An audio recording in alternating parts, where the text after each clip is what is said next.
do coração, poder, mente e força. Meu nome é Eduardo Tomazini, estou aqui da Central das Escrituras para ajudar você a colocar em prática a doutrina e convênios na sua vida. Se você não está inscrito aí no nosso canal, se inscreve. Faça os seus comentários, compartilhe com as pessoas que você ama.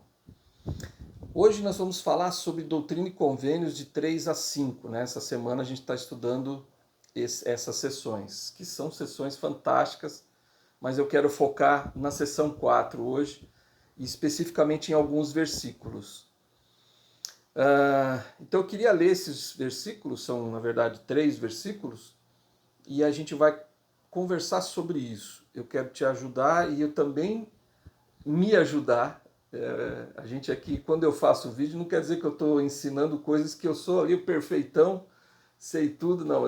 Eu ajudo você e você me ajuda, porque quando eu estou falando aqui, o Espírito também conversa comigo e a gente acaba aprendendo, né, pelo Espírito, quando a gente fala, quando a gente ouve, quando a gente estuda. Então o Espírito vai se comunicando. Então, para mim é uma oportunidade muito grande e uma bênção muito grande falar com você aqui nos vídeos, porque eu sinto o Espírito preparando e recebo, né, confirmações, recebo inspiração na preparação, mas também durante o tempo que eu estou aqui conversando com você, o Espírito também me ensina. Então eu aprendo muito. Então nós estamos aqui aprendendo juntos pelo Espírito de Deus.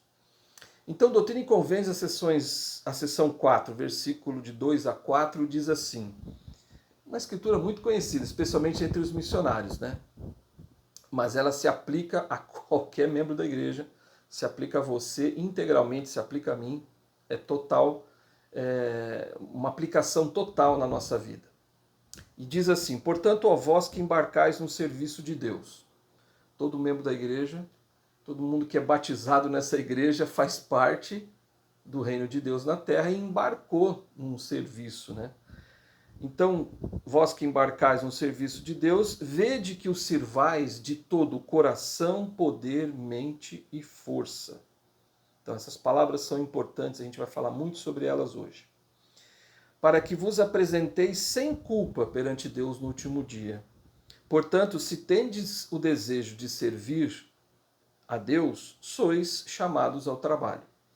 Porque eis que o campo já está branco para a ceifa. E eis que aquele que lança sua foice com vigor faz reserva, de modo que não perece, mas traz salvação à sua alma. Eu fiquei pensando sobre essa escritura, né? E quão importante é a gente embarcar no serviço de Deus. Quão importante é a gente servir ao Senhor, mas nessa escritura ela vai muito além de simplesmente assim, simplesmente não, né? É a coisa mais importante, né, que a gente tem que fazer, é embarcar no serviço de Deus. Mas não se trata só disso, mas se trata, o embarcar no serviço de Deus é um todo, mas como chegar a isso? Como que eu consigo, né, servir a Deus de todo o coração, poder, mente e força? Essas 4 palavras, elas têm um significado muito importante. E a gente vai estudar cada uma delas. E aí eu fiquei pensando que essas palavras, né, quando o Senhor fala que a gente tem que servi-lo de todo o coração, poder, mente e força, me remete a aquela escritura de 3º Nef 27 e 27, que quando o Salvador diz: portanto, que tipo de homens devereis ser? Em verdade vos digo que devereis ser como eu sou. Então Cristo, ele serviu ao Pai com todo o seu coração, poder, mente e força. Ele serviu ao próximo com todo o seu coração, poder, mente e força. Ele viveu de todo o seu coração, poder, mente e força. Então, isso que eu queria trazer para você hoje, para que nós pudéssemos pensar sobre essas 4 palavras, essas 4 ações, né, propriamente dita. E aí eu fui pesquisar algumas escrituras onde o Senhor falou sobre isso, né, sobre nas escrituras a gente encontra várias que falam sobre coração, poder, mente e força, enfim, com outras palavras às vezes, mas tendo o mesmo significado. E, por exemplo, em Lucas 2:52, fala, né, começa ali contando a história do Salvador, e ele disse que o Salvador crescia, né? Então crescia Jesus em sabedoria, estatura, graça para com Deus e os homens. Bom, como assim, né? O que é isso? Então a gente vai mostrar agora como é que isso funciona, né? Que palavras são essas? Cristo se desenvolveu em 4 áreas na vida dele.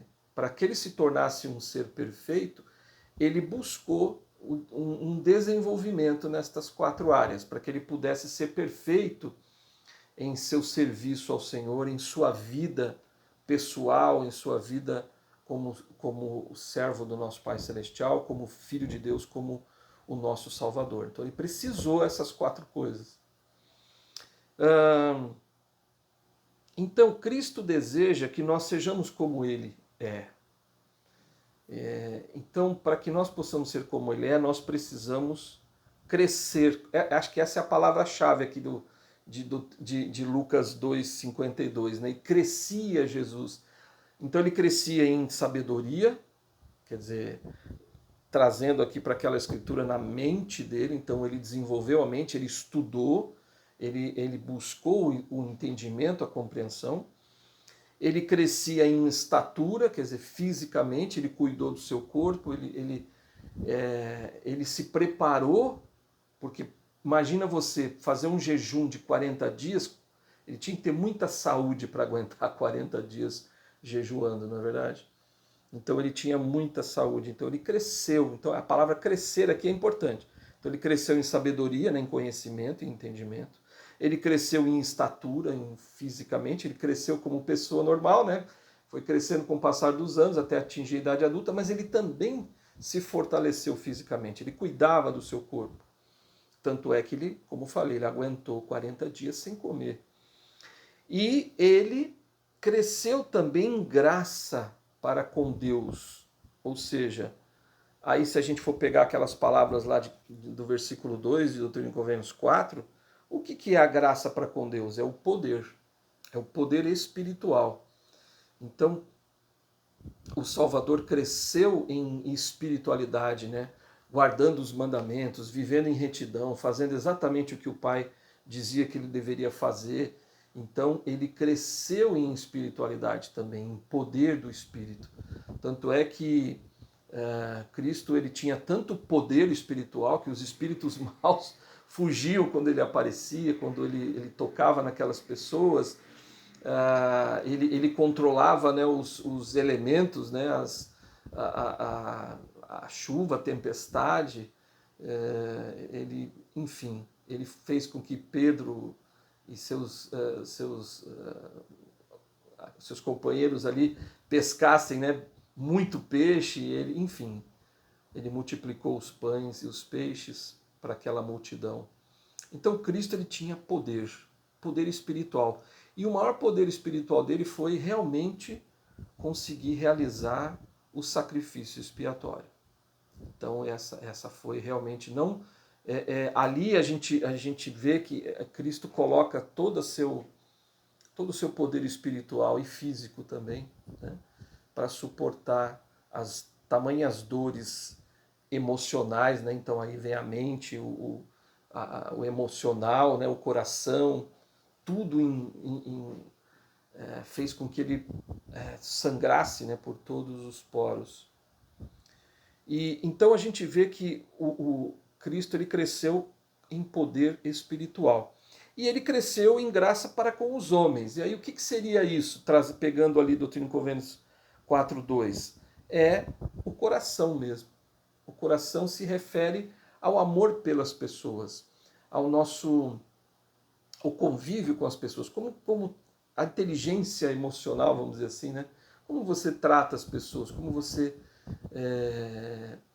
se relaciona com as pessoas. Então Cristo ele era um ser amável, gentil. Ele diversas vezes ele fez, bom, a gente sabe, né, quantas coisas ele fez que demonstrou realmente o seu amor. Claro que o seu amor foi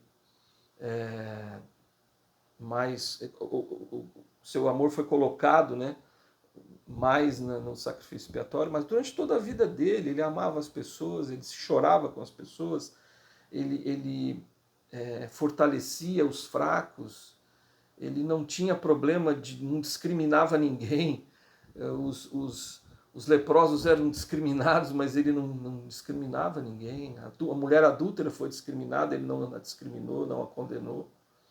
Então Cristo ele colocava todo o seu coração no trabalho, quer dizer, ele cresceu em graça para com os homens também. As pessoas o amavam e o respeitavam porque ele era gentil, porque ele amava as pessoas, então as pessoas o amavam.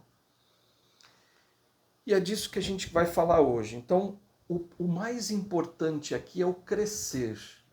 Então, como é que eu cresço, né? O que eu tenho que fazer? Bom, eu fui procurar em outras escrituras e eu encontrei, por exemplo, em Lucas 10, que o Salvador disse, né? Foi perguntado para ele qual era o grande mandamento da lei, e ele disse: amarás o Senhor teu Deus de todo o teu coração, ó, de novo aqui, toda a tua alma quer dizer com todo o poder, e de todas as tuas forças físicas, e de todo o teu entendimento, a mente, e ao teu próximo como a ti mesmo. Então, o próprio Salvador, ele ensinou aqui em Doutrina e Convênios, na seção 4, versículo 2, mas ele também ensinou quando ele estava aqui na Terra, e no Novo Testamento a gente tem isso lá em Lucas. Ele disse, olha, o grande mandamento é amar a Deus com todo o seu coração, com toda a tua alma, né? Com toda a tua força, com todo o teu entendimento. Ou seja, amar o Senhor de todo o teu coração, poder, mente e força. E em Doutrina e Convênios 59, a mesma, mais ou menos a mesma escritura, diz assim, 59:5. Diz, portanto, dou-lhes um mandamento que diz assim: amarás o Senhor teu Deus de todo o teu coração, de todo o teu poder, mente e força, e em nome de Jesus Cristo servi-lo-ás.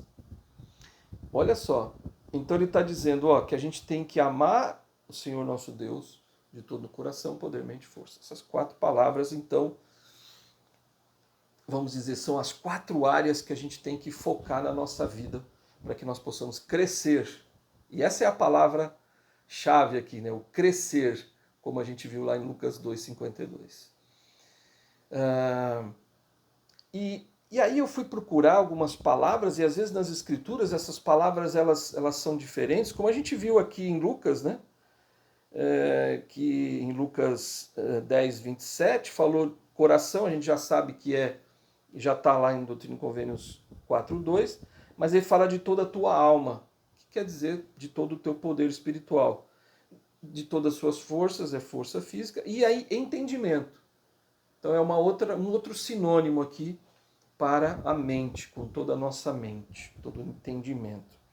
Então, graça para com Deus é o poder espiritual, é com toda a nossa alma, né, como falou lá em Lucas.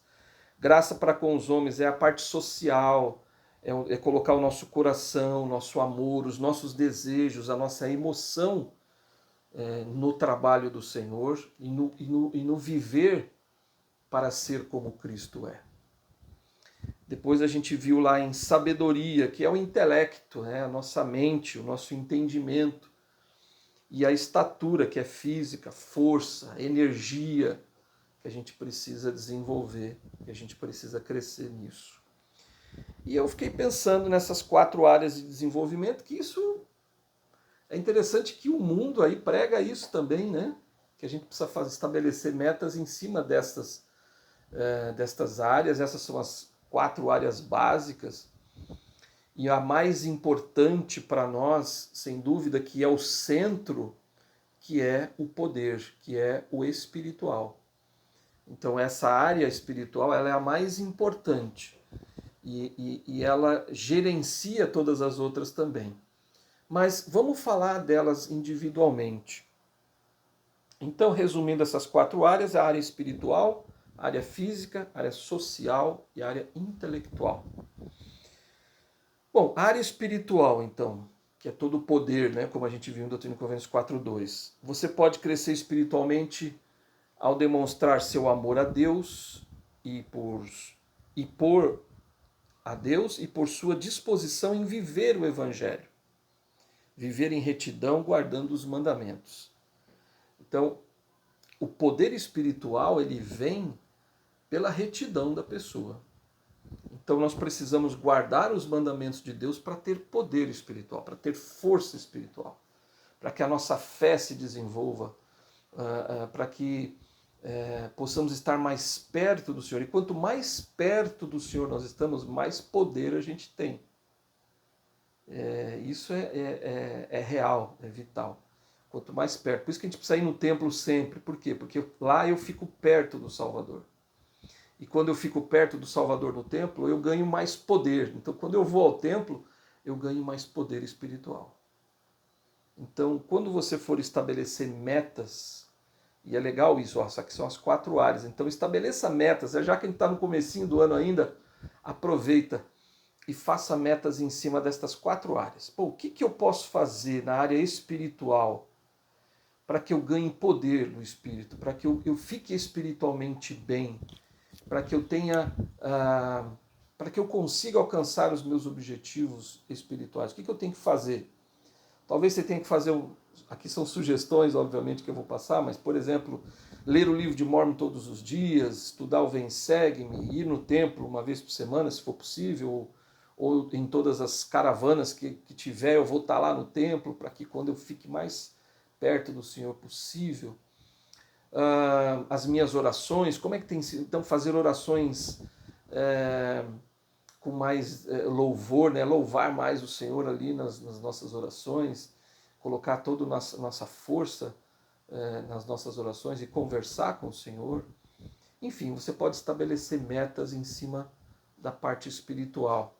Então, estabeleça metas em cima dessa área, que é a área mais importante, como falei, e ela gerencia todas as outras. Porque todas as outras áreas, se você você cuida do seu corpo, você cuida da sua mente, você cuida do seu emocional, você se fortalece espiritualmente.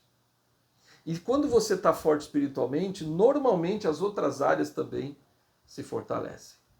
Então, muito interessante ter a força espiritual, ela é realmente a base de tudo aí. Tem uma escritura que eu gosto muito que fala sobre esse poder espiritual que a gente precisa ter, diz: os poderes do céu não podem ser controlados nem exercidos a não ser de acordo com os princípios da retidão. Está lá em Doutrina e Convênios 121:36. Então, qual é o... Bom, eu quero controlar os poderes dos céus, né? Ou executar os poderes dos céus. Como é que eu consigo isso? Eu só consigo quando eu tenho retidão. Quando eu vivo os mandamentos de Deus. Quando eu vivo os princípios da retidão na minha vida. Então, eu só consigo fazer com que os céus se movam a meu favor quando eu vivo os mandamentos integralmente. Não estou dizendo ser perfeito, ninguém é perfeito, mas você pode ser digno. Se você é digno de uma recomendação para o templo, se você tem sido fiel ao Senhor em tudo que você faz na sua vida, se tem procurado fazer o que é certo, você vai conseguir mover os poderes dos céus a seu favor. Na área social, que também é uma área importantíssima, eu até acho que essa coisa do social ela é tão importante, né, que tem a ver com o coração, né? Tem a ver com a inteligência emocional, né? Então, a gente tem várias inteligências aqui. Tem a inteligência espiritual, a inteligência socioemocional, né? Inteligência emocional, a inteligência intelectual, né? E a inteligência física. Então são inteligências aqui que a gente desenvolve. Então a inteligência, falando da social, eu achei muito interessante porque a gente vê muitas pessoas que têm muito conhecimento das coisas. Por exemplo, numa empresa lá o camarada Ele é o bambambam, bam, bam, ele sabe tudo na empresa, ele conhece tudo, mas ele trata mal as pessoas, ele não é gentil, ele não é paciente, ele não se preocupa com as pessoas, ele se preocupa só com as coisas. Então, a gente tem que tomar esse cuidado, nós precisamos desenvolver, nós precisamos crescer na área emocional, social emocional, porque é isso que o Senhor deseja de nós. Nós precisamos, o Senhor falou, o grande mandamento é amar a Deus acima de todas as coisas, mas amar ao próximo como a nós mesmos. Então esses são os dois grandes mandamentos, e inclui aí o social, né? A parte emocional. Como é que eu lido com as pessoas? Como eu trato os meus familiares diretos ali, próximos, que convivem comigo? Como é que eu trato os meus vizinhos? Como eu lido com os membros da igreja? Eu me relaciono com os meus colegas de trabalho, na escola, enfim, onde eu estiver? Como é que você tem feito isso? Que você precisa fazer talvez metas em relação a isso, né? E o Salvador Jesus Cristo, ele era muito assim do social, né? Do emocional. Ele era uma pessoa gentil, ele tratava tão bem as pessoas. E eu gosto muito de uma frase, né, que demonstrava esse sentimento do Senhor, dessa inteligência emocional do Salvador, que era quando ele dizia que ele moveu-se de íntima compaixão. Tem várias escrituras que ele fala isso. Quando ele via alguém sofrendo, quando ele via alguém passando por necessidades, ou quando ele via alguém que tinha algum problema, alguma dificuldade, alguma aflição, ele sempre estendia a mão para essa pessoa quando ele estava aqui na terra. E hoje não é diferente, né? Ele está lá no céu fazendo isso ainda. Mas a gente sempre via o Salvador preocupado com as pessoas, não preocupado com o que ela tinha feito de errado, mas com o que estava acontecendo com ela naquele momento. Então ela precisava de força, igual aquela mulher que foi pega em adultério, né? Ali a gente tem uma coisa social acontecendo ali, né? É claro que tem um espiritual em volta, como eu falei, o espiritual sempre está em tudo, né? Mas ali tinha o social, tinha o emocional envolvido. Então aqueles homens queriam matar aquela mulher porque ela tinha cometido adultério. E eles a condenaram, eles queriam atirar pedras nela. Mas ele disse, eu não te condeno, vai e não peques mais. Então ele foi socialmente ali, né? Ele demonstrou amor por aquela mulher. Mas claro, disse para ela, vai, não peques mais. Então, olha, resolve a sua situação espiritual com o Senhor, né? Resolve. Vai lá, não faça mais isso. Mas eu não te condeno. Então, essa era a atitude do Salvador. Olha que ser perfeito que ele era.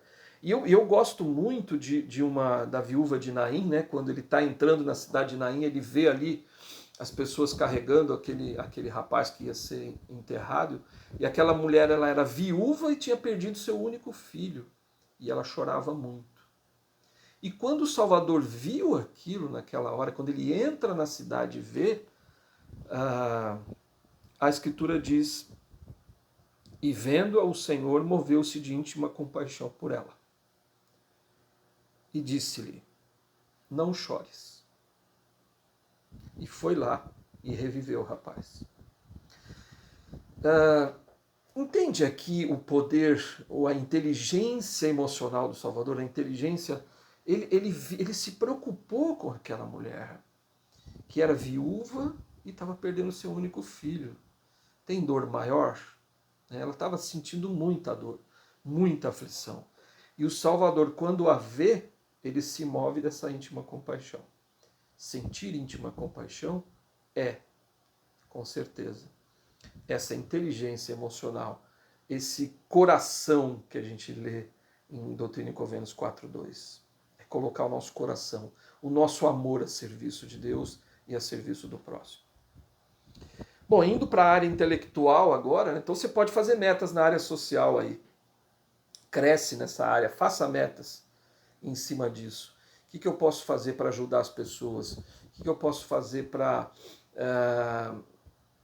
ajudar os necessitados? Fazer projetos de serviço, participar de projetos de serviço e ajudando na comunidade, enfim, as pessoas. Como é que eu tenho me relacionado? Vou fazer uma meta para me relacionar melhor com o meu cônjuge, com meus filhos, com meus vizinhos, com os membros da igreja, eu vou perdoar mais, eu vou ser mais paciente. Então, faça metas em cima disso. Na área intelectual, obviamente que também é extremamente importante, porque nós precisamos ganhar conhecimento e entendimento das coisas. Então, estudar o Evangelho, por exemplo, você pode estudar na escola, aprender novas habilidades e aprimorar seus talentos, você pode fazer cursos, desenvolver aprender um idioma, enfim, você pode desenvolver o seu intelecto. Faça metas em cima disso. Como é que eu posso fazer? Nós precisamos ler mais. Ler os livros da igreja, tem muito livro, a igreja tem muita coisa para a gente ler, mas ler também bons livros que não são da igreja, mas que podem te ajudar a resolver determinadas coisas que você precisa e que vão te tornar uma pessoa melhor e até mais parecida com Cristo. Né? Então, buscai nos melhores livros, né, diz as Escrituras, e ainda Doutrina e Convênio a gente vai estudar hoje. Então, buscar nos melhores livros aquilo que vai ajudar você a se desenvolver. O Salvador tinha um conhecimento grande das Escrituras, né? Ele conhecia muito bem. Tanto é que quando ele foi tentado por Satanás, ele, lá no deserto, ele usou 3 escrituras decor, né? Ele falou decora as escrituras para combater Satanás. Então, claro, tinha ali o seu poder espiritual, é óbvio, como eu falei, o espiritual sempre está em tudo. Mas havia ali um conhecimento que ele desenvolveu e adquiriu. Ele estudou para saber, e ele memorizou aquelas escrituras, né? Quando Satanás falava uma escritura, Satanás também usou a escritura, né? E quando ele usava, Cristo já tinha uma outra escritura para combater aquilo que ele tinha dito. E ele consegue expulsar Satanás, né, dali dele, né, da frente dele, usando esse conhecimento que ele adquiriu, que ele desenvolveu. Então é importante o conhecimento. Ele também aprendeu uma profissão, ele provavelmente, né, foi um carpinteiro ali junto com seu pai, né, que seu pai o ensinou a carpintaria, né? Enfim, e Cristo ganhou grandes conhecimentos. Então, para ele, por exemplo, controlar os elementos, ele tinha que conhecer isso. Como é que é isso? Como é que funciona, né, uma tempestade? Ele controlou. Como é que eu consigo multiplicar pães e peixes? Tem que ter conhecimento. Não é só, claro, o poder espiritual, como falei, está sempre em tudo. Mas também tem conhecimento envolvido nisso, né? Então desenvolva esse conhecimento. Aí na área física, né, que é a força, lá em Doutrina e Convênios 4.2, o que é a força? É a força física. Então você pode aprender a trabalhar, cuidar do seu corpo, cuidar da sua saúde mental, cuidar das criações de Deus, cuidar das finanças, também envolve na parte financeira, enfim. O que você tem feito, né, na área física para você se desenvolver, para você crescer, para você se tornar mais como Cristo? Então, tem uma escritura que eu gosto muito, né, que todo mundo conhece, que é a da palavra de sabedoria. E é interessante que as bênçãos da palavra de sabedoria, ela é grandiosa. E a gente aprende muito disso no templo também. E diz assim, em Doutrina e Convênios 89, 18 e 20, diz assim: e todos os santos que se lembrarem de guardar e fazer estas coisas, quer dizer, a palavra de sabedoria lá, né? Toda a sessão de 89 que a gente vai estudar mais para frente com mais detalhes, mas se a gente se fizer aquilo que o Senhor falou na sessão 89, ele disse: obedecendo aos mandamentos, receberão saúde para o umbigo e medula para os ossos, e correrão e não se cansarão, e caminharão e não desfalecerão. Olha que interessante. Então, fisicamente, a gente também precisa cuidar do físico, porque, na verdade, o nosso corpo, ele é a nossa ferramenta de trabalho. Então, como é que eu coloco toda a minha força no trabalho do Senhor? Coloco toda a minha energia. Então, às vezes você está cansado. Quantas vezes eu já me senti cansado? Ai, não quero fazer isso, não quero ir para essa reunião, não quero ir. já senti, já falo, puxa, eu estou tão cansado, hoje eu não vou no templo. E aí vem o espírito, né? O espiritual junto ali com a força. E o espírito vem e fala, puxa, você precisa ir. Você precisa ir lá, você precisa renovar suas forças. Você precisa recarregar suas baterias, vá ao templo, mesmo que você esteja cansado. Isso já aconteceu comigo. E quando eu cheguei lá no templo, eu estava tão cansado, eu estava me arrastando. Tinha sido os dias anteriores de ir ao templo foram dias duros de trabalho, enfim. E aí eu cheguei lá, e quando eu cheguei lá,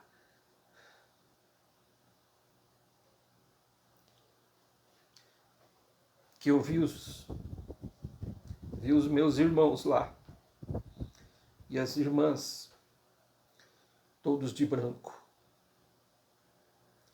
E aquele lugar que é tão sagrado e tão cheio do Espírito, eu comecei a sentir uma renovação das forças físicas. É interessante. Eu comecei a... Não sei o que acontece. Lá dentro o Espírito, volto a repetir, o espiritual está sempre em todas as áreas. O Espírito foi me fortalecendo fisicamente. E eu recebi dentro do templo renovação física, renovação espiritual, renovação emocional. Meu coração, ver aquelas pessoas ali, meus amigos, como se fossem anjos. E o intelectual, eu aprendendo mais das ordenanças, o Senhor me ensinando mais sobre aquilo, e da importância das ordenanças e como elas devem ser realizadas, enfim. Tudo, todas essas 4 áreas, quando a gente vai ao templo, a gente desenvolve. Então, às vezes, falando da física, né, como eu estava dizendo, às vezes a gente está cansado para participar de uma reunião, de fazer alguma coisa, mas nós precisamos ter força. E colocar toda a nossa força é isso, mesmo que a gente está cansado, mesmo que as coisas não estão... eu estou querendo uma cama para dormir, né? Estou querendo ver alguma coisa para relaxar, né? E tudo bem, se a gente precisa relaxar, a gente precisa dormir bem, precisa cuidar do corpo, né? Precisa dormir de 7 a 9 horas por dia no máximo, né? Entre 7 e 9 horas, 8 horas normalmente. A gente precisa fazer atividade física, precisa se alimentar direito, enfim. Mas a gente precisa colocar o pé para fora. Às vezes eu tenho que sair de casa, eu tenho que fazer aquela visita, eu tenho que cuidar das pessoas que eu ministro, enfim. A colocar nossa força no trabalho. Colocar nossa força onde quer que o Senhor queira que a gente faça. E as bênçãos vêm, não tem como não vir. Mas é muito importante que a gente cuide disso. Tem uma história que eu gosto bastante de um jovem lenhador. Conta-se a história de um jovem lenhador forte, ambicioso, ansioso para mostrar sua grande habilidade em derrubar árvores. Certo dia desafiou o campeão da firma, um senhor bem mais velho, desafiou, que é um senhor, né? Ele era um jovem, um lenhador, e desafiou um velhinho lá a um concurso para ver quem derrubava mais árvores em um dia de trabalho. Então ele desafiou, eu vou, né? O jovem cortador começou atacando árvore após árvore com uma fúria jamais vista entre lenhadores. O velho cortador também se aplicava à sua tarefa com toda a perícia que os anos de experiência haviam lhe concedido. Mas o jovem deu risada quando lhe contaram que o velho lenhador parava para descansar de tempos em tempos debaixo de uma árvore na floresta. É vitória certa para mim, pensou o jovem lenhador, né? Então, enquanto o jovem lá estava derrubando árvores, né, cortando árvores, o lenhador parava, né, um pouquinho, de tempos em tempos. Ele falou, agora vou ganhar, né? Qual foi a surpresa quando no final do dia o jovem ofegante encontrou o velho lenhador tranquilo e com 2 vezes mais árvores cortadas que ele. Foi então que descobriu que em cada período de descanso, né, entre aspas, que o velhinho ali sentava tal, o velho e experiente lenhador estava afiando o machado.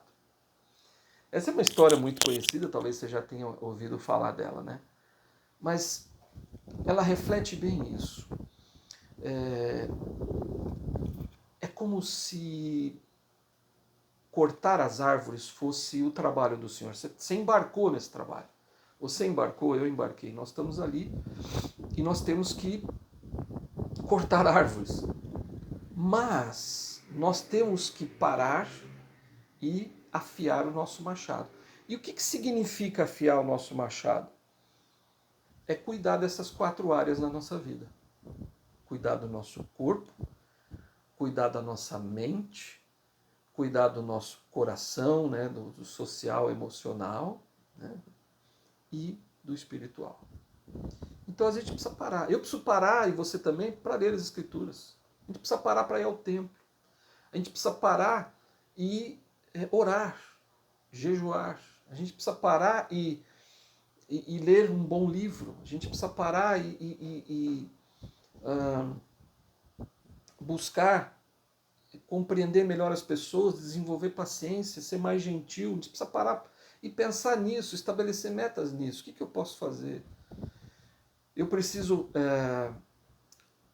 parar e cuidar de mim. E eu sou, e você é, a ferramenta, é um instrumento. Nós somos o machado nas mãos do mestre. Você é o machado nas mãos do mestre. Bom, e como é que está esse machado, né? Está afiado? E como é que eu afio? Fazendo essas 4 coisas. Cresça, desenvolva nessas 4 áreas. Estabeleça metas nessas 4 áreas. Para que você se desenvolva e se torne um instrumento nas mãos de Deus, um instrumento afiado realmente. E que vá realizar o trabalho de cortar todas essas árvores que precisam ser cortadas. Mas o Senhor vai te usar, mas se você não está preparado, se você não está cuidando do seu corpo, se você não está cuidando do seu espírito, se você não está cuidando do seu emocional e social, se você não está cuidando do seu intelectual, o Senhor não vai poder te usar como Ele gostaria. Então nós precisamos nos dedicar com todo o nosso coração, poder, mente e força nesta obra. Porque você é o machado. Lembra disso. Você precisa cuidar de si mesmo. Você precisa ser afiado para que possa realizar a obra de Deus. Você precisa descansar, você precisa relaxar, você precisa se exercitar, comer bem, você precisa amar as pessoas, você precisa estar mais perto do Senhor, cada vez mais orando, jejuando, indo ao templo, enfim, estudando as Escrituras. Precisamos fazer essas coisas. Estabeleça metas na sua vida que vai te ajudar a ser realmente esse machado afiado nas mãos do Senhor para realizar esta grande e maravilhosa obra que Ele, a gente sabe, né? Uma obra maravilhosa está para se realizar entre os filhos dos homens. Que obra é essa? Essa obra que você está agora. Essa obra que você se engajou sendo membro da igreja. Que eu estou engajado também. Então, já que a gente está nessa obra, já que nós estamos, Senhor, eu estou aqui, como instrumento nas tuas mãos, me usa, mas eu preciso me afiar. Eu sou o machado, então eu preciso me cuidar para que o Salvador, então, possa nos utilizar como um instrumento valioso e valoroso e que possa trazer muitas e muitas almas. Essas árvores cortadas são as almas que nós vamos ajudar a trazer para o reino celestial. Te vejo no próximo vídeo.